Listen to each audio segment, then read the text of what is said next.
bien sûr. Anne et Jacques, regardez bien la question qui vous est posée, elle est pour vous. On va débuter par un élément de réponse de Anne. Vous parlez de la PAC réorientée de notre nouvelle politique agricole. Mais si éventuellement nous devons sortir de l'Europe, comment on fait? Ça veut dire que la PAC sur laquelle on se repose aujourd'hui n'existera plus. Élément de réponse, Anne. Donc en effet, on parle d'une PAC réorientée. Elle est en effet, dès la première année, une source importante pour notre programme d'investissement et de réorientation de nos soutiens.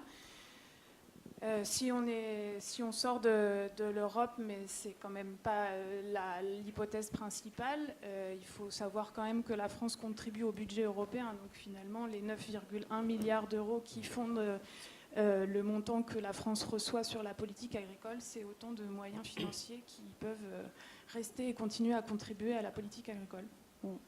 Oui, alors il faut préciser que la France, son rapport à l'Europe, c'est pas d'être une quémandeuse de sous pour pouvoir survivre. C'est la 5e puissance économique du monde, la 2e puissance économique européenne.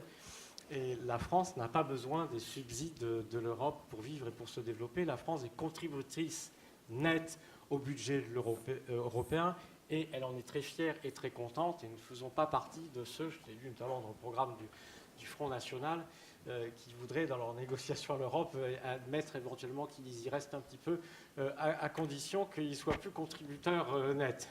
Comme si le principe même d'une coopération entre des pays ne devait pas être que les plus riches, et la France fait partie de ces plus riches, soient contributeurs nets au budget. Ce n'est pas la Tchéquie qui va subventionner la France, soyons raisonnables. Donc ce n'est pas ça le souci. Si d'aventure, par une catastrophe qui n'avons pas l'intention de provoquer, cette Union européenne devait éclater et qu'il ne devait plus y avoir d'Europe, la France pourrait largement se passer des quelques milliards que cela nous rapporte. Je vous le rappelle, on a été très modeste dans nos estimations.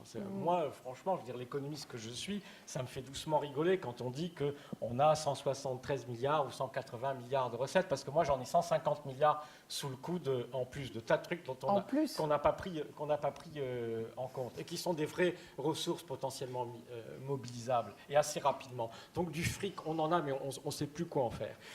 Donc on n'a pas besoin de ça. Bon. Cela dit, ce n'est pas le sujet aujourd'hui, mais j'en profite. Notre programme, ce n'est pas de foutre en l'air l'Union européenne, ce n'est pas de sortir de l'Europe. Nous sommes des pro-européens qui voudrions sauver et relancer la coopération et l'union des peuples européens. Et nous constatons que l'Union européenne et l'Union monétaire, telle qu'elle fonctionne aujourd'hui, a pris exactement le chemin inverse. C'est un chemin de la guerre entre les peuples, de la guerre entre les travailleurs, de la concurrence généralisée. Ça n'est plus du tout une union. C'est-à-dire l'union, elle est déjà morte. L'Union européenne, elle est déjà morte. Parce qu'il n'y a plus d'Union européenne. Quand vous voyez tous ces États qui sont là les uns les autres dans la gestion de la crise ou de la crise, personne ne veut payer pour les autres, personne ne veut être solidaire, tout le monde veut imposer des sacrifices inouïs à des pauvres gens qui ne sont même pas responsables de ce qui leur arrive. Là, parce que nous avons des élections qui doivent arriver en France et en Allemagne, personne ne veut restructurer la dette grecque, alors que tous les économistes du monde disent que c'est la seule chose à faire. Alors, elle est où l'Union européenne? Il n'y en a plus. Nous avons des États égoïstes, des gouvernements égoïstes qui ne s'occupent plus de l'Europe. Donc nous, notre programme, ce n'est pas de sortir de l'Union, c'est-à-dire qu'il faut sortir des traités et de l'Union telle qu'elle fonctionne actuellement. Et si nous étions au pouvoir, c'est ce que nous dirions à nos partenaires.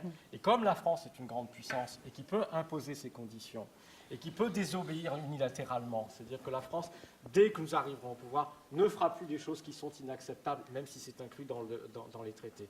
Et donc nos partenaires seront obligés de discuter pour aller vers une autre Europe. Je pense que c'est comme ça que ça se passera, donc soyez très tranquilles sur ce sujet.